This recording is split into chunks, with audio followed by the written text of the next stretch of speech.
आम्ही निघालो आणि असा वाघ बघितला. या दंतकथांमध्ये बऱ्याचदा प्राणी पक्षी इन्व्हॉल्व असतात. काही वादग्रस्त त्याच्यातले काही प्रसंग किंवा किस्से आपल्याला सांगता येतील. काही काळासाठी जर त्या पिल्लाची ताटातूट झाली तर आई विसरून जाते त्याला. तुम्ही शोधायला गेलात का की बाबा असं मेलेला एखादा पक्षी आपण शोधत फिरूयात? कधी कुठून तुमच्यावरती अटॅक होईल आणि तुम्ही मराल ह्याची शाश्वती नाही. आणि इथं गोची अशी झाली की तो स्वतःला निसर्गाचा घटक समजत नाही. 1-2 सेकंदांसाठी निसर्ग असला काहीतरी चमत्कार दाखवतो ना की ते 4 दिवसांचा शीण सगळा जातो. नमस्कार, पुढारी ऑनलाईनमध्ये मी संघवी राजवर्धन तुम्हा सगळ्यांचं मनापासून स्वागत करते. खरं तर या पृथ्वी तलावर ज्यानं कोणी जन्म घेतलेला आहे त्याचा या पर्यावरणाच्या साखळीमध्ये काही ना काही महत्त्वाचा भाग असतो, महत्त्वाचं काम असतं. महाराष्ट्र राज्यामध्ये पक्षी सप्ताह आहे तो अरण्य ऋषी मारुती चितमपल्ली आणि डॉक्टर सलीम अली यांचा जो जन्मदिवस आहे त्या जन्मदिवसाच्या निमित्तानं साजरा केला जातोय 5 नोव्हेंबर ते 12 नोव्हेंबर. आज आपल्याबरोबर आहेत पक्षी अभ्यासक अमोल लोखंडे सर, जे अनेक पक्षावरती काम करत आहेत, त्यांचा अभ्यास करत आहेत. आणि आज पुढारी ऑनलाईनमध्ये मी त्यांचं स्वागत करते कारण या पक्षी सप्ताहाच्या निमित्तानं ते आज आपल्याला भेट देत आहेत. तर पुढारी ऑनलाईनमध्ये तुमचं मनापासून स्वागत. Thank you sir. आता पक्षी सप्ताह आहे आणि वेगवेगळ्या पातळीवरती हा उपक्रम राबवला जातो आहे. वेगवेगळे प्रदर्शन होत आहेत, एक्झिबिशन्स होत आहेत, लोकांना ती माहिती मिळेल या दृष्टीने काम चालू आहे आता. तर तुम्ही या पक्षी सप्ताहाकडे कसं बघताय? पक्षी सप्ताहाकडे मी अवेअरनेसच्या दृष्टीने बघतोय की पूर्वी असं असायचं नाही, पण आता नवीन नवीन कल्पना येतात. आता सोशल मीडिया झालेला आहे, आपण बरंच पुढारलेलो आहोत. तर अवेअरनेसचा एक भाग म्हणून पक्षी सप्ताहाकडे बघतोय मी. कारण ह्याच्यामध्ये काय होतं की काही कार्यक्रम आयोजित केले जातात आणि त्याच्यामध्ये आता मी बेसिकली पक्ष्यांचा अभ्यास करतो. तर माझी पद्धत वेगळी असते की बाबा त्याला एका शास्त्रीय पद्धतीत ठेवून ते काम मी करणार. पण सर्वसामान्य लोक जे असतात त्यांना शास्त्रीय पद्धतीनेच काम करायला हवं असं काही बंधन नाही. पण मला आता समजा पक्षी आवडतो, फॉर एक्झाम्पल आपल्या सगळ्यांना आवडतात गार्डन मधले पक्षी. म्हणजे असं कोणी नाहीये की बाबा ज्याला पक्षी आवडत नाही. म्हणजे मोर नाचताना बघून आनंद झाला नाही असा माणूस नाही भेटणार आपल्याला. तर हे जे सर्वसामान्य लोक आहेत त्यांना पक्ष्यांबद्दल रुची निर्माण व्हावी, ते तिकडे अट्रॅक्ट व्हावेत आणि त्यांनी थोडंसं वेगळ्या पद्धतीने त्याचा अभ्यास करावा. ह्यासाठी पक्षी सप्ताह खूप चांगलं माध्यम आहे असं मला वाटतं. कारण बऱ्याचदा काय होतं की काही पक्ष्यांच्या बद्दल आपल्या मनात अंधश्रद्धा असतात. बरोबर. लहानपणापासून घुबडाला बघितलं की अपशकुन आहे वगैरे वगैरे असं. मग आता मी इकडे पक्षी सप्ताहाकडे या नजरेने बघतोय की पक्षी सप्ताहामधून होणारे जे काही कार्यक्रम असतील त्याच्यातून सामान्य जनतेला पक्ष्यांची शास्त्रोक्त माहिती मिळेल आणि त्याच्यातून त्यांच्या मनातल्या अंधश्रद्धा ज्या आहेत त्या दूर होतील. बरोबर. तर ह्यासाठी असे वेगळे वेगळे कार्यक्रम आपण वर्षभर घेत असतो.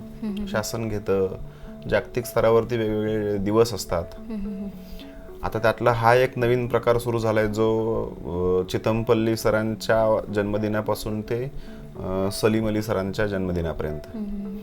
आणि मी थोडासा नशिबवान आहे तसा की चितमपल्ली सर आमच्या सोलापूर जिल्ह्यातले. आणि बरेच वर्ष ते तिकडं विदर्भात गेले होते. त्यांचं लेखन खूप चांगलं आहे. आणि सलीम अली हे ज्या इन्स्टिट्यूटमध्ये काम करायचे, म्हणजे ज्या इन्स्टिट्यूटला त्यांच्यामुळे खूप मोठं नाव मिळालं, अशी भारतातली एक सगळ्यात जुनी संस्था आहे जी पक्ष्यांच्या, आणि आता पूर्वी ती सुरू झाली पक्ष्यांच्या कॉन्झर्वेशनसाठी, पण आता ती सगळ्याच म्हणजे फाउना आणि फ्लोरा असं जो म्हणतो आपण, तर पूर्ण बायोडायव्हर्सिटीवरती ती काम करते. तिचं नाव आहे बॉम्बे नॅचरल हिस्ट्री सोसायटी. ती मुंबईत आहे. आणि सलीम अली सर तिथं बरीच वर्ष त्यांनी त्या इन्स्टिट्यूटला उभं करण्यामध्ये घालवली. आजही जगभरामध्ये भारतातल्या पक्ष्यांचा जर अभ्यास करायचा असेल तर सलीम अली सरांनी लिहिलेल्या रेफरन्स बुक शिवाय ते काम पूर्ण नाही होत. मग ते फील्ड गाईड असेल किंवा 10 खंडांचं त्यांचं एक मोठं असं एक काय म्हणू आपण त्याला पुस्तक, 10 व्हॉल्यूमचं असं त्यांचं ते बर्ड्स ऑफ इंडिया म्हणून आहे, इंडियन सबमध्ये. आणि त्या काळात म्हणजे ज्यावेळी त्यांनी काम केलं ना तेव्हा भारत हा अखंड होता. म्हणजे त्याचे काही विभाजन वगैरे झालेलं नव्हतं. त्यामुळं इंडियन सब कॉन्टिनेंटमध्ये येणारे सगळे देश पकडून त्यांनी त्या काळी काम केलेलं. आणि थोडंसं म्हणजे आता नवल वाटतं मला, आता आपल्याकडे बरीच टेक्नॉलॉजी आहे, कॅमेरे आहेत, बायनाक्युलर्स आहेत, आपल्याकडे गाड्या आहेत, आपल्याकडे वायफाय आहे, आपल्याकडे मोठमोठे ॲप्लिकेशन्स असतात, आपल्याकडे कुठे जाईल तिकडे इंटरनेट आहे मोबाईलमध्ये. 60-70 वर्षापूर्वी त्यांनी जे काम केलं त्यावेळी त्यांना किती अडचणी आल्या असतील. सायंटिफिक डेटा ज्यावेळेस आपण कलेक्ट करतो त्यावेळेस तो व्यवस्थित मांडताना आपल्याला बऱ्याच अडचणी येतात. आता आपल्याकडे कम्प्युटर आहे, कम्प्युटरवरती आपण करतो. एनिवे हा थोडासा वेगळा विषय झाला, पण असल्या वाईट आत्ताच्या दृष्टीनं तो जुना काळ आठवला तर तो थोडासा प्रतिकूल होता. आणि त्या प्रतिकूल परिस्थितीत त्यांनी जे कामं केलेली आहेत ती पुढच्या अख्ख्या पिढ्यांसाठी महत्वाची आहेत. आता आपल्याकडे असं आहे की चिमणीला शिवलं की ती तिच्या थव्यामध्ये तिला घेत नाही किंवा अशा प्रकारच्या काही कथा किंवा काही सांगितलं जातं. तेच डोक्यात सायंटिफिक दृष्ट्या आपण कसं बघायचं त्याच्याकडे? त्याला शास्त्रीय आधार नाही, म्हणजे अजून तसा प्रूव्ह तरी झालेला नाही.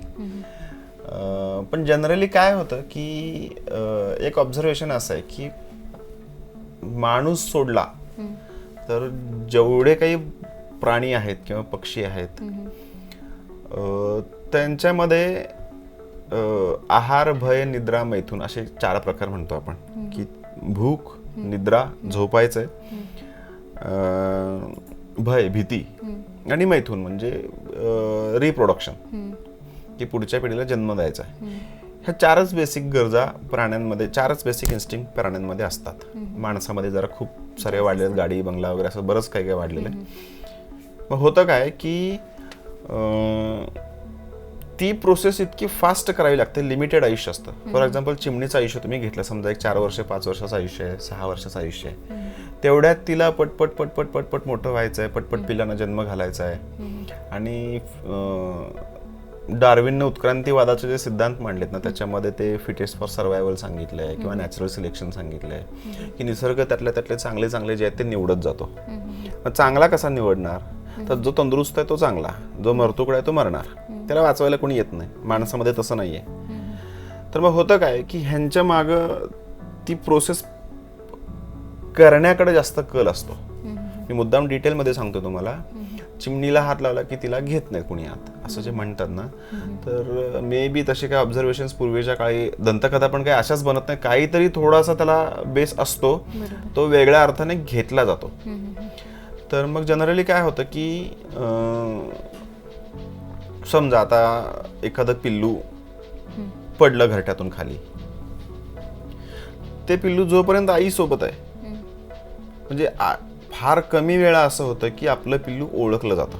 1-2 दिवसांसाठी किंवा काही काळासाठी जर त्या पिल्लाची ताटातूट झाली तर आई विसरून जाते त्याला आणि ती लगेच पुढच्या तयारीला लागते. त्यांची स्मरणशक्ती कमी असते. स्मरणशक्ती काही बाबतीतली आपण म्हणू शकतो कमी असते, किंवा स्मरणशक्तीशी नाहीये हा विषय. खरं तर हा त्यांच्या इन्स्टिंक्टशी संबंधित आहे. की आता सांगायचं तर आफ्रिकेत तुम्ही डिस्कवरी वगैरे जर बघितलं असेल तर बऱ्याचदा एक दाखवलं जातं बघा की सिंहांचा प्राईड आहे आणि त्याच्यामध्ये सिंहांच्या प्राईडमध्ये काय असतं, एक हेल्दी प्राईड कशाला म्हणायचं की त्याच्यामध्ये एकच नर असतो जो मुख्य असतो, बाकी सगळ्या माद्या असतात. 2 वर्ष 3 वर्ष 4 वर्ष ज्यावेळेस तो त्या ग्रुपचं म्हणजे लीडर म्हणून असतो, त्यावेळी त्या ग्रुपमध्ये जन्मणाऱ्या सगळी पिल्लं ही त्याची असतात. पण जेव्हा सत्तांतर होतं त्यावेळेस दुसरा जो सिंह येतो तो ही सगळी पिल्लं मारून टाकतो. ह्याचं कारण काय, जोवर तो ही पिल्लं मारत नाही तोवर त्या सगळ्या बाकीच्या माद्या ज्या आहेत त्या तयार नाहीत होत पुढच्या प्रजननासाठी. मी हा किस्सा का सांगितला तर ते हात लावला की घेतलं जात नाही वगैरे हे तितकंसं प्रूव्हन नाहीये. पण बऱ्याचदा असं होतं की बाबा पिल्लू काही वेळासाठी ताटातूट झालेली आहे आणि तिला कळलं नाही की बाबा हे आपलंच पिल्लू आहे, तर ते ऍक्सेप्ट करत नाही. मग त्याला नाव दिलं गेलं की बाबा हा हे शिवलं की घेत नाही वगैरे वगैरे वगैरे. असं कदाचित हा माझा व्ह्यू आहे. पूर्वी आपल्यापेक्षा आधीचे लोक जे होते ना त्यांचं निसर्गावरती जास्त प्रेम होतं आणि आपले बरेचसे सण समारंभ किंवा बऱ्याचशा काही अंधश्रद्धा जरी म्हटल्या तरी त्यातल्या काही कॉन्झर्वेशनशी रिलेटेड पण असायच्या. की एक साधं तुम्हाला सांगायचं तर आपण घरामध्ये नखं काढत बसलो तर असं म्हणतात की घरात नाही नखं काढायची किंवा रात्री नख नाहीत संध्याकाळी नाही काढायची, काढायची, त्याचं कारण काय असेल? तर आपलं नख ज्यावेळेस आपण तोडून खाली टाकतो तर ते तांदळाच्या दाण्यासारखं दिसतंय. बरोबर. पूर्वी काय व्हायचं की घरामध्ये वगैरे चिमण्या यायच्या, तांदूळ समजून ते खायच्या, तर तसं खाल्लं जाऊ नये म्हणून ते, आता ही स्टोरी मला माहित नव्हती पण मला एका मोठ्या पक्षीतज्ञाने सांगितली स्टोरी. असा विचार पूर्वी केला जायचा, मे बी त्यामुळे असेल की बाबा एखादं पिल्लू खाली पडलं असेल तर त्याला तुम्ही हातात नका घेऊ. त्याला श्रद्धा म्हणायची अंधश्रद्धा म्हणायची माहित नाही, पण एका अर्थी ते आपल्यासाठी असं घेऊयात आपण की हात लावू नये म्हणून घातलेली ती भीती असावी. नक्कीच. आता बऱ्याच पक्ष्यांचं पिल्लू आपण बघतो किंवा त्यांची अंडी बघतो, त्यांची प्रजनन होणारी म्हणजे जी सिस्टीम आहे रिप्रोडक्टिव्हची ती आपण बघतो, पण त्यांचा जन्मानंतर हा प्रत्येकाला मृत्यू आहेच. त्यांचं इथलं निसर्गातलं काम झाल्यानंतर ते मरून जातात. तर बरेच प्राणी दिसतात, माणसांचं आपल्याला माहीतच आहे, पण पक्ष्यांचं मृत्यूनंतरचं काय होतं किंवा काय हे गूढ आहे, नेमकं काय त्याबद्दल सांगा. तुम्ही कसं बघताय? गूढ आहे असं कोण म्हणतं? म्हणजे ते असं जास्त दिसत नाहीत. त्याचं कारण सांगतो की तुम्ही आता मला म्हणालात की दिसत नाही, तर मी तुम्हाला उलटा प्रश्न विचारतो की कसं काय तुम्ही ठरवलं हे? तुम्ही शोधायला गेलात का की बाबा असं मेलेला एखादा पक्षी आपण शोधत फिरूयात? जनरली आपण असं बघत नाही, पण नैसर्गिक मृत्यू होतो. मी कित्येकदा बघितलेलं आहे जंगलांमध्ये, बऱ्याचदा प्राणी. पण ह्यात एक काय की मी मगाशी तुम्हाला बोललो की डार्विनचा सिद्धांत सांगितला की जो सक्षम आहे तोच जगायला लायक आहे. आणि माणसा व्यतिरिक्त प्राण्यांमध्ये निसर्गाचे नियम कठोर पाळले जातात की रोजचा दिवस त्यांना आव्हान असतं आणि रोजचा दिवस त्यांच्यासाठी एक नवीन दिवस असतो. कारण कधी कुठून तुमच्यावरती अटॅक होईल आणि तुम्ही मराल ह्याची शाश्वती नाही, आणि तो एका सेकंदातला म्हणजे खेळ असतो सगळा. त्यामुळे जरा आता बघा, जंगलात नैसर्गिकरित्या राहायचं असेल तर एक तर स्वतःची सुरक्षा बघायची, दुसरी गोष्ट पोटाला अन्न शोधायचं. कुणी आणून नाही देणार तुम्हाला. म्हणजे माझा पाय मोडलाय, माझा पंख मोडलाय आणि मग मला बाकीचे कुणीतरी आणून खाऊ घालतील, असं होत नाही. त्यामुळे उपासमारी नका होईना, किंवा कुठल्या तरी, सांगायचा मुद्दा असा की उपासमार झाले की क्षीण होणार पक्षी, आणि मग तो प्रिडेटर्सच्या भक्षक जे असतात, भक्षक जीव जे असतात, मग साप असेल, ससाणे असतील, एखादा जंगली मांजर असेल, ह्यांच्या नजरेला पडला हा बाबा वीक आहे तर मग तो तसं होतं. आणि तो त्यांचा नैसर्गिक मृत्यूच आहे. एखाद्याच्या भक्षस्थानी पडणं हा पण नैसर्गिक मृत्यूच आहे. त्यामुळे बऱ्याचदा हा प्रश्न मी व्हॉट्सअपवरती पण बघितलेला आहे की पक्षी असं कधी होत नाही, कधीच होत नाही. पक्ष्यांचं असं एकदम वेगळ्या लेवलचं डोकं नसतं त्यांचं की वरती जाऊ, आणि वरती जाणार कसा? तो विकच असं. मी तर असं ऐकलं होतं की गरुड म्हणे वरती जातो आणि वरून तो काहीतरी नख वगैरे चोच वगैरे पाडतो आणि मग असं काही सुद्धा होत नाही. धादांत खोटं आहे हे कोण करते बघायला पाहिजे असले मेसेजेस. आणि ह्याच्यातनं काय होतं की खूप मोठे गैरसमज पसरत जातात. बरोबर. तेच त्यासाठीच आमचे प्रेक्षक नक्कीच या प्रश्नाकडे लक्ष देतील. तसं काही होणार नाहीये. सगळं म्हणजे माणूस वगळता प्रत्येक जीव हा निसर्गाचा नियम कठोरपणे पाळतो. रादर निसर्ग त्यांना पाळायला लावतो, तिकडं क्षमा नाही. बरोबर. अनेक पक्षी तुम्ही बघितले असाल, त्यांचं राहणं खाणं, ते कसे वावरतात किंवा काय करतात, तर त्यांची एक छबी टिपण्यासाठी तुम्हाला बऱ्याच गोष्टी कराव्या लागत असतील. दिवसाची रात्र किंवा दूरदूरचा पक्ष्यांप्रमाणेच प्रवास करावा लागत असेल. तर काय हे आव्हान असतं? कशी त्यांची छबी टिपता किंवा त्यांच्याबद्दलची माहिती कशी जाणून घेताय? आता ह्या दोन भाग आहेत, एक फोटोग्राफी आणि एक अभ्यास. बरोबर. दोन्ही गोष्टींमध्ये एक महत्वाचं अंग लागतं की पेशन्स. बरोबर. तुम्हाला तासनतास बसावं लागतं. मी एकदा तिलारीच्या जंगलात गेलो होतो आणि तिथल्या एका कोरड्या ओढ्यामध्ये मी कॅमेरा लावून उभारलेलो असा, आणि मी असं स्टील उभारलेलो. अंगावरती मी आपलं एक अशी काय म्हणतो आपण त्याला, कॅमोफ्लेज कापड असतं ते घेऊन उभारलेलो मी. आणि तुम्हाला ना असं होतं की तुम्हाला 4-4 दिवस काय नाही दिसत, पण 1-2 सेकंदांसाठी निसर्ग असला काहीतरी चमत्कार दाखवतो ना की ते 4 दिवसांचा शीण सगळा जातो. म्हणजे हे मी उगीच बोलायचं म्हणून बोलत नाही किंवा ऐकायला छान वाटावं म्हणून बोलत नाही. मी हा अनुभव घेतला आणि ते तुमचं म्हणजे खूप मोठं मेडिटेशन असतं. तर मी त्या ओढ्यात थांबलो होतो 1.5-2 तास 2.5 तास थांबलो आणि मग एकाच पोजमध्ये मी असं थांबलेलो. त्या ओढ्यामध्ये एक अशी आडवी एक झाडाची एक फांदी आलेली आणि त्या फांदीवरती मी आपला कॅमेरा सेट केला होता आणि मी असं उभारलो. ॲक्च्युली काय झालं होतं की ओढ्याच्या ती झीज झालेली जी किनार असते त्याच्यावरती असं जंगल आणि जंगलाचा तो सरफेस आहे आणि तिथं सगळा पालापाचोळा पडला आहे, घनदाट झाडी आहे आणि जमिनीवरती एक पानं उलटून टाकणारा एक पक्षी आहे, ऑरेंज हेडेड ग्राउंड थ्रश म्हणतात त्याला. तर नारंगी कस्तूर असं काहीतरी नाव आहे मराठीत. तर त्याची सवय आहे की ते पानं उलटत असतो आणि त्याच्यातले किडे खात असतो आणि मला त्याचे फोटो घ्यायचे होते. तर आता मी त्या चमत्काराबद्दल बोलतो हे की तुम्हाला कसं काहीतरी वेगळं मिळतं. तर मी बराच वेळ थांबलो, 1-2-3 पक्षी समोर आले आणि ते हलू नयेत उडून जाऊ नयेत म्हणून मी एकाच पोजमध्ये थांबलो. एक 5 मिनिटं 10 मिनिटं थांबू शकलो मी. पण त्याच्यानंतर असं व्हायला लागलं की हाताला मुंग्या यायला लागल्या, पायाला मुंग्या यायला लागल्या, असं वाटायला लागलं की आपण हलूयात. पण मी हलू नव्हतो शकत कारण मला माहिती होतं की मी एवढा सगळा आटापिटा करतोय ते यांचं ऑब्झर्वेशन करण्यासाठी. फोटोग्राफी आता इथं थोडीशी बाजूला पडते आणि त्यांचं बिहेवियर जे बघायला मिळतं ना ते अफलातून असतं.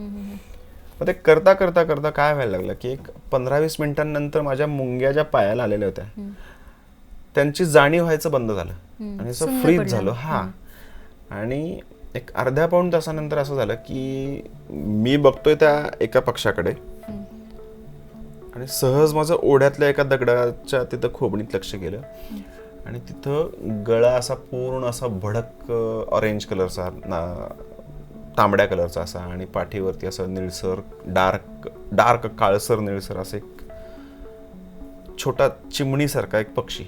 चिमणीच्या आकाराचा नाही म्हणजे साईजचा, म्हणजे पण त्याचा शेप चिमणीसारखा नाही. तो आपल्या इथं दयाळ दिसतो ना रॉबिन पक्षी, तसा तो होता. भुवई त्याची पांढरी आणि मला असं वाटलं की अरे हे मी नवीन बघतोय. आता मी बर्ड वॉचिंग जवळपास 2000 सालापासून करतोय. हा जो तुम्हाला किस्सा सांगतोय हा मी 2013 मधला सांगतोय. 13 वर्षांमध्ये मी पहिल्यांदा असा कुठला तरी पक्षी बघितला की जो मला ओळखता नाही आला आणि तो इतका सुंदर होता की मला असं वाटायला लागलं अरे काय आहे हा.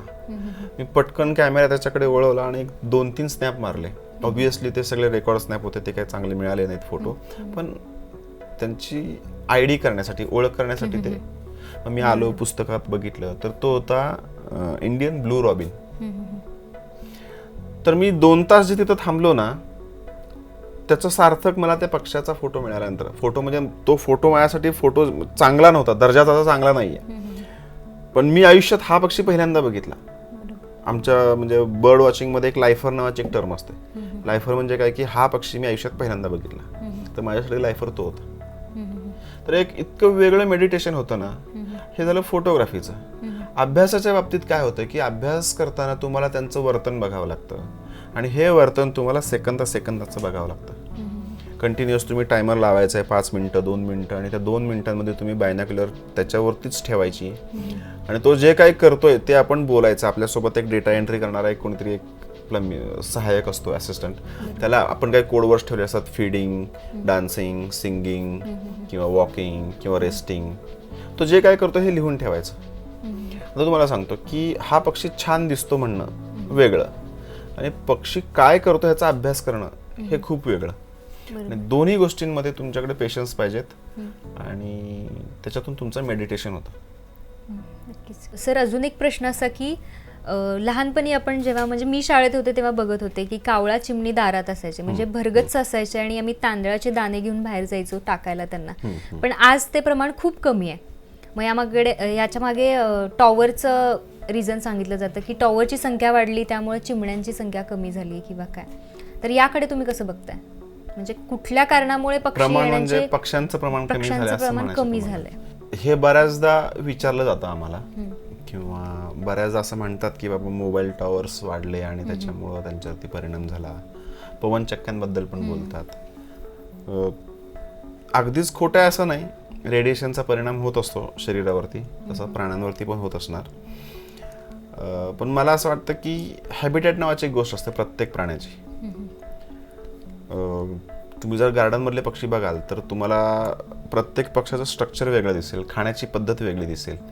कुणी फुलातलं मकरंद खातं, कुणी घरातली जाळी जळमटं काढतं ते खातं, कुणी स्पायडर्स खातं, कुणी दाणे टिपतं, कुणी फळं खातं. तर ह्यांची चोच बघाल ना तुम्ही तर त्याच्यावरती ते सगळं तुम्हाला कळून जाईल. हे मी का सांगितलं तर जसं खाण्याच्या पद्धती वेगळ्या आहेत तसंच त्यांच्या राहण्याच्या पद्धती पण वेगळ्या आहेत. तर राहण्याची पद्धत म्हणजे काय, माणूस वगळता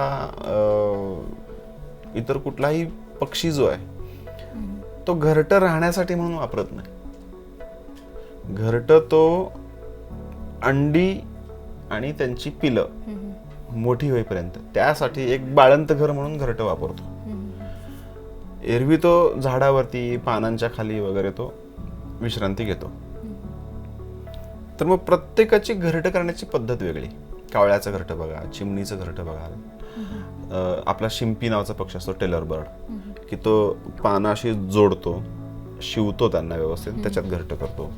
शिंजीर नावाचा पक्षी तो जाळी जळमट पाला पाचोळा आणतो, त्याचं असं जाळ्याचं एक असं काहीतरीच विचित्र असं एक लटकणारं घरटं करतो आणि त्याला वरती एक फ्लॅप केलेलं असतं की त्याच्यावरती झाकल्यासारखं वरून दिसेल. चिमण्यांची पद्धत काय होती की चिमणे ही पूर्वीच्या काळी धाब्याची घरं असायची, मातीचं बांधकाम असलेली घरं असायची, सिमेंटचा वापर फार कमी असायचा. त्यामुळे त्या ज्या भिंती असायच्या त्या भिंतींमध्ये भरलेली जी माती आहे, चिखल, तो चिखल कालांतराने हळूहळू 10-20 वर्षानंतर निघायचा आणि तिथं खोबणी बनायच्या आणि त्या खोबण्यांमध्ये चिमण्या काय करायच्या ते घरटं करायच्या. अजूनही तुम्ही खेडेगावात जाल तर चिमण्या तुम्हाला दिसतात. तर आता तो अधिवास संपत असल्यामुळं चिमण्या आपल्याला दिसणं कमी झालेलं आहे शहरी भागात.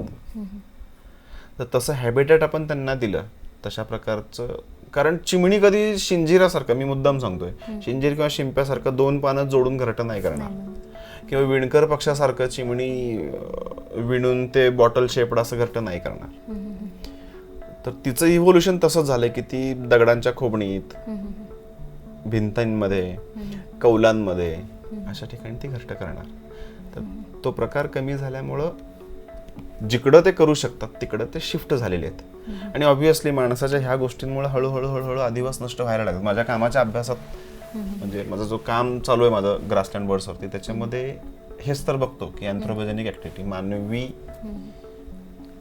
मानवी हस्तक्षेप, हस्तक्षेपाचा म्हणा किंवा घडामोडींचा म्हणा काय परिणाम होतो. तर ते त्यातला हा एक भाग आहे की अधिवास नष्ट होणे. नक्कीच खूप छान माहिती दिलीत. आणि एकूणच आता मानवी हस्तक्षेप म्हणा किंवा ह्या गोष्टींचा निसर्गावर थोडाफार का असेना परिणाम होतो, खूप होतो. हां, तर किती जबाबदार आहे माणूस याला आणि काय करायला पाहिजे की जशी आपण जसं राहतो तसंच त्याही जीवांनी राहिलं पाहिजे. माणसानं काय केलं पाहिजे त्यांच्यासाठी? आता हा फार भारी प्रश्न आहे, कारण ह्याचं उत्तर आम्ही गप्पा मारताना हे डिस्कशन बऱ्याचदा असतं. तुम्ही मला सुरुवातीला सांगितलं ना की म्हणजे सुरुवातीला तुम्ही बोलताना बोललात की निसर्गातला प्रत्येक घटक महत्वाचा आहे. तर माणूस हा निसर्गाचीच पैदाइश आहे, निसर्गातूनच बनलेला आहे आणि तो पुढं मोठा मोठा होत उत्क्रांती होत तो आता प्रगत मानव झाला, प्रगत मेंदूचा. आणि इथं गोची अशी झाली आहे की तो स्वतःला निसर्गाचा घटक समजत नाही. म्हणजे मी हा निसर्गाचा घटक आहे असं तो अजिबात समजत नाही. आणि त्यामुळं काय व्हायला लागलं की तो स्वतःच्या उत्कर्षाच्या मागे लागला आणि त्याला ज्या काही गरजा त्याच्या वाढत गेल्या त्या पूर्ण करण्यासाठी मग निसर्गाला ओरबाडणं सुरू झालं. त्यामुळं निसर्गावरती माणसाचा प्रतिकूलच इम्पॅक्ट होतोय फार. आता हा पण माणूसच आहे जो कॉन्झर्वेशनसाठी काम करतोय. बरोबर. मोठमोठ्या संस्था असतात की बाबा आपल्याला उत्तर ध्रुव दक्षिण ध्रुव ते वाचवायचं आहे, अमुक एक स्पेसीज वाचवायचे, ह्यासाठी धडपड करणारा पण माणूसच आहे. पण त्या स्पेसीज एक्सटिंक्ट होण्यासाठी कारणीभूत पण माणूसच ठरलाय. बरोबर. किती तथ्य आहे, कारण आता मी बघते चिमण्यांची संख्या कमी येते आणि त्या चिमण्यांसाठी लाकडी घरं किंवा प्लास्टिकची घरं किंवा वेगळं काहीतरी इनोव्हेशन करून ठेवायचं. चुकून एखादा दुसरा पक्षी त्याच्यामध्ये येतो आणि मग त्यांना ती मजा वाटते. हे किती तथ्य आहे किंवा किती ते निसर्गासाठी उपयुक्त आहे की आपण ही धडपड करतोय कशासाठी? एका अर्थी थोडंसं कॉम्पन्सेट करतोय आपण, पण ते फार मोठ्या स्केलवर नाही. आणि तुम्ही जे सांगता हे गार्डन बर्ड्स बद्दल आहे. जंगलातल्या नामशेष होत चाललेल्या प्रजातींबद्दल गावातलं कुणी जाऊन काय करतंय असं काय फार बघायला मिळत नाही. नाही. आणि आपल्या गार्डन मध्ये येतात कुठले पक्षी? आपल्या गार्डन बर्ड्स म्हणजे काय, चिमणी, कावळा, कबूतर, जेवढे हा, माहिती शिंपी, शिंजीर, हे. तर ह्यांच्यासाठी आता ते आहे ना, ते पक्षी सप्ताहामध्ये ते पण होईल की बाबा तुम्ही घरटी बनवा. आता मला वाटतं की तिथं एखाद्याने असं इनिशिएटिव्ह घ्यायला पाहिजे की बाबा कुठल्या पक्षासाठी कोणत्या प्रकारचं घरटं असायला पाहिजे. सर्रास आपण बघतो की बर्ड नेस्ट म्हटलं की एक माणसाच्या घरट्यासारखं घरटं असतं, बाहेर एक अडकवायसाठी बसण्यासाठी काहीतरी आपलं ते. पण प्रत्येक पक्षी तसा नाही राहणार ना. बरोबर. आमच्या घरी आहे चिमणी, म्हणजे जवळ मला वाटते 8-9 वर्ष झालं तिथंच आहे, अजिबात तिथून हल्लेली नाही. आणि तिच्यासाठी लाकडी घर, आणि ती तिथंच राहते, असं होल केलेलं आहे. ती त्यातून तीच ती बघतच नसणार आहे, नाही. तिचं पिल्लू असेल, अजून कोणीतरी दुसरं असेल. असतं पिल्लू वगैरे होतं तिथं, ते पडलेलं वगैरे किंवा तिने कचरा केलेला असतो, ती थोडंफार गवत वगैरे नेते तिथं. पण कंटिन्यू आहे, असं एक दिवस पण तिथं ती नाहीये असं नाहीये. दोघं जण नेहमी असतात. तीच प्रोसेस कंटिन्यू चालत असते. पिल्लू जन्माला घालणे, तो उडेपर्यंत त्याची पूर्ण जे काही नरिशमेंट आहे ती करायची, आणि तो उडून गेला की पुढचं पिल्लू जन्माला घालायचं. म्हणजे कबुतराचं तर तुम्ही बघाल की एक पिल्लू म्हणजे एका वेळेचं लिटर त्यांचं, म्हणजे काय म्हणू आपण त्याला, मराठीत शब्द मला आठवत नाही, पण एका वेळी झालेली पिल्लं थोडीफार मोठी होईपर्यंत त्याच घरट्यात दुसरी अंडी घालतात. म्हणजे इकडं ती थोडी मोठी झालेली पिल्लं आहेत. हे कबुतराचं उदाहरण देतो. जास्त हा, त्यांचं तेच आहे ना, खायचं, प्यायचं आणि आपला अंश पुढे ढकलायचा. हा, हे नैसर्गिक आहे. नक्कीच. खूप म्हणजे मजेशीर गोष्ट आहे ही अशी. तुम्ही आता अभ्यास करताय, वेगवेगळे पक्षी हाताळले पण असतील, बघितले असेल, त्यांचं वेगळं नेचर तुम्हाला अनुभवायला मिळालं असेल. कोणता पक्षी तुम्हाला जास्त आवडतो? आणि मऊ किंवा मृदू स्वभावाचा म्हणा किंवा शूर असे काही पक्षी असतात, तर त्यांच्याबद्दल तुमचं काय मत आहे? आता ह्यातले 2 भाग आहेत की तुम्ही कुठला पक्षी आवडतं म्हणताय, तर त्याच्यामध्ये असं नाही सांगता येणार मला. पक्षी अभ्यासक म्हणून मला प्रत्येक पक्षी आवडतो. पण एक निसर्गामध्ये असं वाटतं ना की हा काहीतरी वेगळं आहे. आता जसं तुम्ही तसं वेगळे पण सांगू शकतो, पण मला कुठला आवडतो असं नाही सांगू शकत मी. आता आपल्या पन्हाळ्याला जाल तुम्ही, तर पन्हाळ्याला तुम्हाला एक पक्षी बघायला मिळेल जो आंब्याच्या जंगलात पण दिसतो. त्याचं नाव आहे ओरिएंटल व्हाईट रंपड शामा. असं म्हणतात की भारतातला सगळ्यात सुंदर गोड गळ्याचा गाणारा पक्षी आहे हा. म्हणजे मे महिन्यामध्ये, एप्रिल महिन्यामध्ये ज्यावेळेस त्यांचा विणीचा हंगाम असतो, ब्रीडिंग सीझन, त्यावेळेस त्यांच्या शिट्ट्या जर तुम्ही ऐकल्यात तर तुम्हाला असं वाटेल की हा कुठला तरी गायक किंवा कुणीतरी एक वेगळा असा. मराठीत काय नाव आहे त्याला? शामा नाव आहे त्याचं. शामा. मलबार व्हिस्लिंग थ्रश नावाचा एक पक्षी आहे जो तुम्हाला धबधब्यांजवळ किंवा दरीजवळ सापडतो रात्रीच्या वेळेस, संध्याकाळच्या वेळेस, म्हणजे संधी प्रकाश असतो ना त्यावेळेस तो खूप ऍक्टिव्ह असतो. आणि त्याचं इंग्लिश नाव जे आहे ना ते स्कूल बॉय म्हणून आहे. आता तुम्ही मला स्कूल बॉय कसं काय नाव? तर स्कूल बॉय ह्यासाठी की शाळा सुटलेला मुलगा आनंदात आपल्या घरी चाललाय आणि तो आनंदात एक शिट्टी मारतोय, अशी ती शिट्टी आहे, असं ती कुणीतरी कल्पना केली आणि त्याचं नाव ठेवलं की school boy, Malabar whistling thrust. तर तो एक खूप सुंदर गाणारा पक्षी आपल्यातला. किंवा एशियन पॅराडाइज फ्लाय कॅचर नावाचा एक पक्षी दिसतो आपला, स्वर्गीय नर्तक, की ज्याची शेपटी अशी पांढरी रेबिनीसारखी लांब शेपटी असते. आता ह्यात एक आहे, पक्ष्यांमध्ये नर जास्त सुंदर असतात आणि माद्या एकतर, आता काही पक्ष्यांमध्ये नर मादी सेम दिसतात, जसं की कावळा, जसं की साळुंकी. काही पक्ष्यांमध्ये नर मादी वेगळे वेगळे दिसतात, जसं की मोर, आपली चिमणी, आपला शिंजीर. होतं काय की नरांना सुंदर ह्यासाठी बनवलंय की त्यायोगे त्यांनी मादीला आकर्षित करायचंय. मग काहींना सुंदरता दिलीये तर काहींना आवाज दिलाय आणि माद्यांना मुद्दाम डल ठेवलंय निसर्गाने. त्याचं कारण असं की ज्यावेळेस त्या अंडी उबवण्यासाठी बसतील इन्क्युबेशनसाठी घरट्यामध्ये, तर शिकरा म्हणा किंवा ससाणे कुठले तरी किंवा प्रेबर्ड्स बाकीचे किंवा साप, ह्यांना ते लवकर दिसू नयेत. जर भडक रंगाचे असतील नरासारखं तर ते दिसू शकतात. तर ते दिसू नयेत म्हणून निसर्गाने तशी सोय केली. एक मोठा गैरसमज आपल्या रोजच्या आयुष्यातला सांगतो, कोकिळा. कोकिळा गाते म्हणतो आपण. ऍक्च्युली कोकिळा गात नाही, गातो कोकिळ. म्हणजे जो काळा दिसतो तो कोकिळ असतो आणि जो करड्या रंगाचा असतो ती असते कोकिळा. मग हे निसर्गाने फार मजेशीर घडवून ठेवलेलं आहे. हे काही एका दिवसात झालेलं नाही, हे अनेक वर्षांच्या उत्क्रांतीतून बनलेलं आहे. त्यामुळे असं आवडता पक्षी असं सांगता नाही येणार मला, पण वैशिष्ट्य सांगू शकतो. नक्कीच. आता सैराट पिक्चर आपण बघितला असेल तर त्याच्यामध्ये पक्ष्यांचा थवा आहे. होय. म्हणजे प्रत्येक पक्षाचं वैशिष्ट्य आता आपण बघितलं रोजी असेल. स्टार्लिंग, हां. तर त्या पक्षाचं काय वैशिष्ट्य आहे आणि काय सांगाल त्याच्याबद्दल? तर तुम्ही जो सांगताय सैराट मधलं, त्याचं नाव आहे रोजी स्टार्लिंग. म्हणजे आपल्याकडे त्याला भोरड्या म्हणतात. तर हा मूळचा आपल्याकडचा पक्षी नाही. आता ह्यात गंमत अशी आहे की रेसिडेंट आणि मायग्रेटरी असे दोन प्रकार असतात. मायग्रेटरी असे पक्षी की जे आपल्या भारतात ब्रीडिंग नाहीत करत, ते बाहेर कुठेतरी करतात.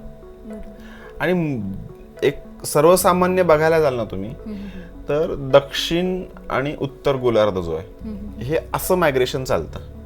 मग जेव्हा उत्तर गोलार्धामध्ये थंडीचे दिवस असतात आणि तो सगळा गोलार्धामध्ये बर्फाच्छादित असतो, तो म्हणजे युरोप, स्कॅन्डिनेव्हिया, रशिया, सायबेरिया हा जो पट्टा आहे, तर इथं काय होतं की इथली जी काही ग्रासलँड्स आहेत, इथली जी काही सेमी डेझर्ट्स आहेत, ही बर्फानं झाकली जातात. आणि मग ज्यावेळेस ती बर्फानं झाकली जातात त्यावेळेस तिथल्या पक्ष्यांना खायला मिळत नाही. मग ते काय करतात, त्यावेळेस ते भारताकडे किंवा south east Asia, New Zealand, Australia इकडे ते मायग्रेशन करतात. रोजी स्टार्लिंग हा त्यातला पक्षी. आता हा पक्षी तुम्हाला सांगतो मध्य आशियामध्ये त्याचं ब्रीडिंग होतं बऱ्यापैकी. वरती स्कॅन्डिनेव्हिया म्हटलं किंवा हा जो वरचा जो भाग आहे युरोपचा भाग, इकडून ते आपल्याकडं मला वाटतं जुलैपासून यायला चालू करतात आणि जुलैपासून ते मार्च पर्यंत ते आपल्याकडे राहतात. आणि ह्या पिरियडमध्ये आपल्याकडं खायला प्यायला भरपूर मिळतं आणि त्याच्यानंतर परत ते तिकडे जातात आणि त्या 3-4 महिन्यांमध्ये त्यांना ब्रीडिंग करायचं आहे, पिलं जन्माला घालायची, पिलं मोठी करायची आणि त्यांना परत घेऊन यायचं इकडं. म्हणजे त्यांची घरं इकडे आपल्या इकडे नाहीयेत. ब्रीडिंग ग्राउंड आपल्याकडे नाही रोजी स्टार्लिंगचं. तर हे खूप मोठ्या संख्येने येणारे पक्षी आहेत. काही पक्षी सॉलिटरी असतात, एकटे राहणारे, काही 1-2 पेअरमध्ये राहतात, काही 8-10च्या संख्येत राहतात, काही 100-125च्या संख्येत राहतात, तर काही असे हजारोंच्या संख्येत राहतात. तर त्यातला हा रोजी स्टार्लिंग जो मैनेच्या कुळातला आहे, पण तुम्ही बघाल भांगपाडी मैना बघाल तर ती 2 वगैरे असे पेअरमध्ये असते. साळुंकी बघाल तर ती एक 5-6 किंवा 8-10च्या संख्येत असते. पण रोजी स्टार्लिंग जो आहे तो हजारोंच्या संख्येने असणारा पक्षी. ते जे असं वेगवेगळा आकार करून उडत असतात किंवा काय, त्याच्याबद्दल काय सांग? हा, रोजी स्टार्लिंग म्हणजे ज्यांना आपण भुरड्या म्हणतो, त्यांचं होतं असं की आपल्या भागातलं बोलतो मी, म्हणजे दख्खनच्या पठारावरती, की जिथं मी ज्या भागातून आलो, सोलापूर, इकडं ज्वारी जास्त पिकवली जाते. तर ह्या शेतांमध्ये ते दिवसभर चरायला जातात. म्हणजे त्या ज्वारीच्या कणसावरती असणारे किडे खातात आणि ज्वारीचे दाणे पण खातात. तर मग होतं काय की रात्रीच्या वेळेस संध्याकाळी त्यांना सुरक्षित ठिकाणी मुक्काम करायचा आहे, तर ते त्या परिसरातला एखादं चांगलं असं तलाव बघतात की ज्याच्यामध्ये झाडी आहे, किंवा एखाद्या शहरामधली मोठमोठी झाडी असणारी ठिकाणं जी असतात अशा ठिकाणी ते येतात. आणि ते ज्यावेळेस एकत्र येतात ना त्यावेळेस ते वेगवेगळ्या ठिकाणाहून आलेले असतात. म्हणजे फॉर एक्झाम्पल एक तळा आहे, त्या तळ्यामध्ये झाडी आहे आणि तिथं ते संध्याकाळी येणार आहेत मुक्कामाला. तर त्या तळ्यातलीच झाडी का, तर पाणी जे आहे ते त्यांना सुरक्षित येतं. पाण्यातलं झाड असल्यामुळं तिथं साप येणं किंवा आणखी कुठला कुत्रा मांजर येणं त्याच्यातून त्यांना धोका होणं असं होत नाही, कारण हजारोंच्या संख्येने ते तिथे राहणार आहेत. मग हे हजारोंच्या संख्येनेच सगळीकडे विखुरलेले असतात का, तर होतं काय की सगळे संध्याकाळी एकत्र यायला लागतात तिथं. आणि मग अजून हे प्रूव्हन नाहीये की ते नेमकं तसं का करतात. एकाच जागी ते येतात त्या तळ्यावरती आणि एकमेकांना, असं म्हटलं आता एक हायपोथेसिस आहे की ते ग्रीट करतात, एकमेकाला भेटतात. 15-20 मिनिटं ते गोल गोल गोल गोल गोल गोल फिरतात आणि मग एकदम तिथं जाऊन ते बसतात. आता हे सिंक्रोनायझेशन कोण करतं, त्यांना ही दिशा कोण देतं, हे अजून नाही माहिती. हा अभ्यासाचा विषय. त्याच्यावर म्हणजे की मध्ये काहीतरी व्हिडिओ व्हायरल होत होते, एका मंदिराभोवती ते पक्षी फिरत होते. म्हणजे त्यांची ठराविक टायमिंग असायची आणि त्याच टायमिंगला ते फिरायचे.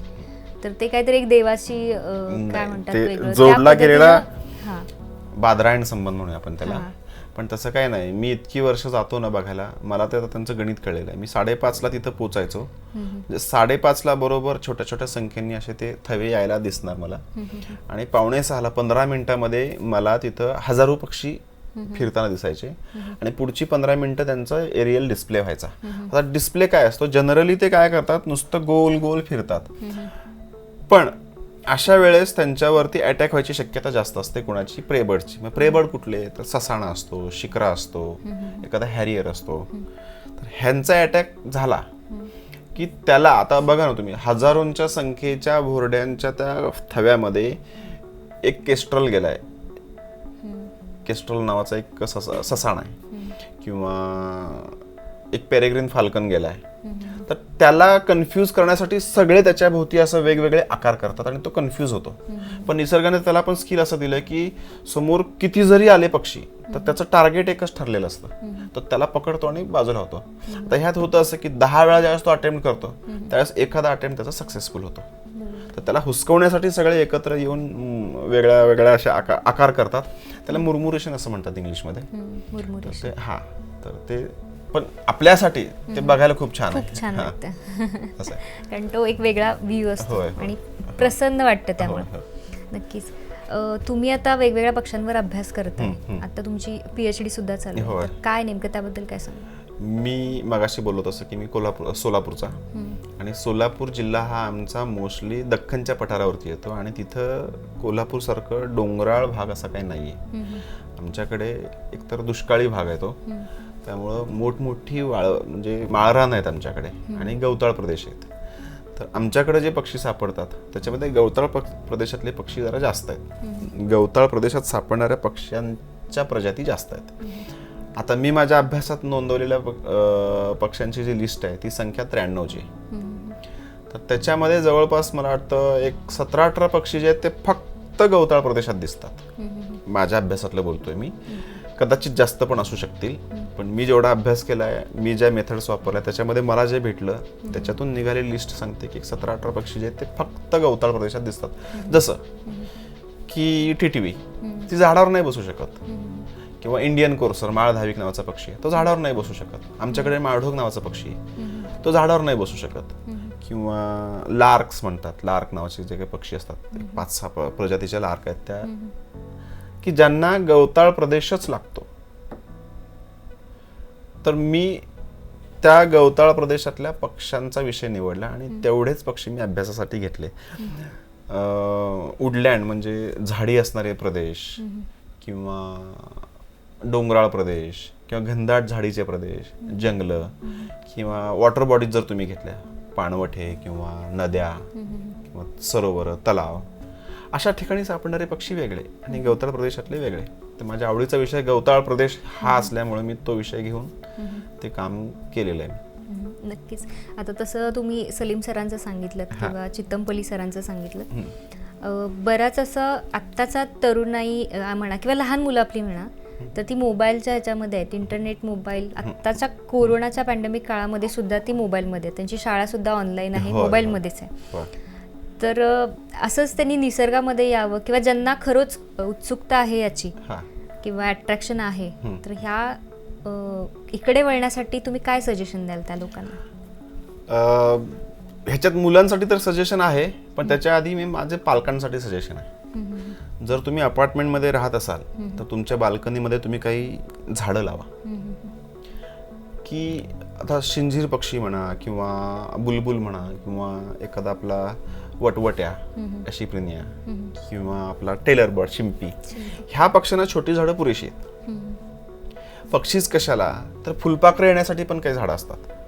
नेस्ट म्हणजे host plant, food plant, nectar plant, अशा आपण गॅलरीत लावायची. तर तुमच्या गॅलरीत येणारा बुलबुल बघून तुम्हाला आनंद वाटणार. मग मुलांमध्ये ती गोडी आपोआप तयार होईल.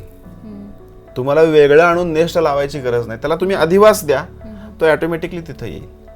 आणि जर तुमचा बंगला वगैरे असेल किंवा जमिनीवरचं तुमचं घर आहे, अपार्टमेंटमध्ये तुम्ही राहत नाही, तुमच्या बंगल्याच्या बाजूला जागा आहे, तर तिथं तुम्ही काही झाडं लावा आम्ही मध्यंतरी पॅन्डेमिकमध्येच मीच स्वतः बसून बसून कंटाळलेलो. त्यावेळेस मी आमच्या घराच्या गॅलरीतून बंगल्याच्या बाजूला असणाऱ्या झाडांवरचे पक्ष्यांचे फोटो काढले. तर माझ्यासाठी नवीन हे होतं की चेरीचं एक झाड होतं, चायनीज चेरी म्हणतात त्याला. तर त्या झाडाला खूप सारी फळं येतात आणि त्या झाडावरती मी जवळपास 33 ते 34 पक्ष्यांची नोंद केली. आणि ह्या सगळ्यांच्या चोची वेगळ्या होत्या. म्हणजे हे मी मगाशी जे बोललो ना की फीडिंग हॅबिट तुमचं जसं असेल तशा प्रकारे तुमच्या चोचीचं इव्होल्युशन झालंय. पण त्या झाडावरती हे सगळे यायचे, म्हणजे तांबटापासून, कोकिळेपासून, पोपटापासून, कावळ्यापासून. डवच्या दोन्ही जाती होत्या, स्पॉटेड डव होता, लाफिंग डव होता, शिंजीर सगळे होते. फ्लॉवर पेकर नावाचे 3 प्रजाती होत्या फ्लॉवर पेकरच्या. थिक बिल फ्लॉवर पेकर होता, निलगिरी फ्लॉवर पेकर होता किंवा पेल बिल फ्लॉवर पेकर होता. खरुताई असायची, ती त्याची फळं खायची. फुलपाखरं असायची. मग पालकांनी हे करावं की आपल्या आजूबाजूला बाग वाढवा, तिथं फुलपाखरं येतील, फुलपाखरांसोबत आता हे खूप मजेशीर आहे. अन्न साखळी ही झाडांवरती फुलपाखरं वाढतील, अर्थात ते त्या फुलपाखरासाठीचं झाड असावं हे तुम्हाला बेसिकली आपल्यातले कोणी तज्ञ सांगू शकतील. तर त्याच्यावरती फुलपाखरू काय करणार, अंडी घालणार. अंड्यात येणारे जे आळे आहेत ते जर समजा त्याने 10 अंडी घातली असेल, त्यातले एखाद्याच फुलपाखरू होतं, बाकीची जे 9 अंडी असतील, 9 अळ्या ज्या असतील त्या कुठल्या तरी पक्षाच्या भक्षस्थानी पडतात. हे सायकल आहे ना. म्हणजे हे एकावर एक एकावर एक एकावर एक असं हळूहळू तुमच्याकडे फुलपाखरं येतील, पक्षी येतील. पण हे असं नाही की तुमच्याकडे असं सगळं भरलेलं दिसेल. अति नसावं ते थोडं थोडं जे दिसतं ना त्यात मजा असते. फक्त तुम्ही कुणाला तरी एक अधिवास पुरवता आणि त्याचा फायदा निसर्ग करून घेतोय, हे आपण निसर्गाला रिटर्न दिल्यासारखं आहे. तर तेवढं फक्त करावं की मुलांना मोबाईल वगैरे हातात आहे इथपर्यंत ठीक आहे, पण पालकांनीच आधी ह्या अशा गोष्टी कराव्यात. झाडं लावायला काय, कुंड्या लावा, कुंड्यांमध्ये झाडं लावा, फुलपाखरं येतील, किंवा गार्डनमध्ये झाडं लावा आणि मुलांना सवय लावा. माझ्या बाबांनी मला आठवते माझ्या पक्ष्यांची आवड का निर्माण झाली. मी जेव्हा जेव्हा हा विचार माझ्या डोक्यात येतो ना तर 2 प्रसंग मला लख्ख दिसतात. 3 प्रसंग. त्यातला एक आहे की मी बालवाडीत होतो आणि मला बाबा घेऊन शेताकडे चालले होते आणि एका शेतामध्ये नाचणारा मोर बाबांना आमच्या दिसला. त्यांनी मला असं खांद्यावरती उभं करून ते दाखवलेलं. मी आजही त्या भागात गेलो आणि मी नशिबवान आहे की मी त्याच भागात PhD केली. तर मला ते इतकं कोरलं गेलं ना की आता मी एक गंमत असते बघा, तुमच्या आयुष्यातला जो पहिला अनुभव आहे तो तुम्ही कधी नाही विसरणार. आता जस्ट घडल्यासारखं हा, नाचणारा मोर जेव्हा जेव्हा बघतो मी तेव्हा तेव्हा मला तो प्रसंग आठवतो. आणि कोकिळा गात होती, बाबांनी मला बाहेर बोलवून दाखवलेलं. माझा आणि बाबांचा फार संवाद व्हायचा नाही, मी जरा घाबरून असायचो. पण पक्ष्यांचा विषय बाबांनीच नकळत माझ्यात रुजवलाय की अमोल बघती कोकिळा, त्याला कोकिळा म्हणायचं. माळढोक पक्षी मला बाबांनी दाखवला. आता माळढोक दिसत नाही, माळढोक महाराष्ट्रातून नामशेष झालाय तो. पण 1998 साली मला 27 माळढोक माझ्या बाबांनी दाखवले होते. आता आज म्हणजे पक्षी सप्ताहाच्या निमित्ताने समज की नागपूरमध्ये तो आढळलाय, म्हणजे लेटेस्ट काहीतरी एखादा चंद्रपूर जवळ आढळला असेल. हा, नागपूर चंद्रपूरच्या जवळपास. महाराष्ट्रात 2 ठिकाणं, एक चंद्रपूर जवळचं वरोरा आणि आपलं नान्नज. पण नान्नज मधला तो बऱ्यापैकी एक्सटिंक्ट झालेला आहे. ठोस असं नाही म्हणू शकत, त्याची एक मेथड आहे. 5 वर्ष सलग जर तुम्हाला तो तिथे दिसला नाही तर तो तिथून एक्सटिंक्ट झालाय असं म्हणतात. पण मुळात अख्ख्या भारतात त्याची संख्या फारच कमी, 100-125च्या आसपास असते. नक्कीच. खूप छान माहिती तुम्ही दिलात. म्हणजे या पक्षी सप्ताहाच्या निमित्तानं आमच्या प्रेक्षकांना बरंच काही माहिती मिळालेली आहे. एका निसर्गप्रेमीला भेटल्यानंतर जी एनर्जी मिळते ना ती खरंच मला या निसर्गप्रेमीला, पक्षीतज्ञाला भेटल्यानंतर मिळाली आहे. खरंच खूप छान माहिती दिलीत आणि खूप चांगला वेळ गेला. नक्कीच आमच्या प्रेक्षकांनी सुद्धा, तुम्हाला वेगळे काही प्रश्न असतील तर आमच्या कॉमेंट बॉक्समध्ये विचारा, सर त्याची उत्तरं तुम्हाला नक्कीच देतील. नक्की. आणि पुढारी ऑनलाईनमध्ये आलात, आमच्या प्रेक्षकांना आणि आम्हाला वेळ दिलात त्याबद्दल मनापासून धन्यवाद. थँक्यू. मला असं बोलायला आवडतं.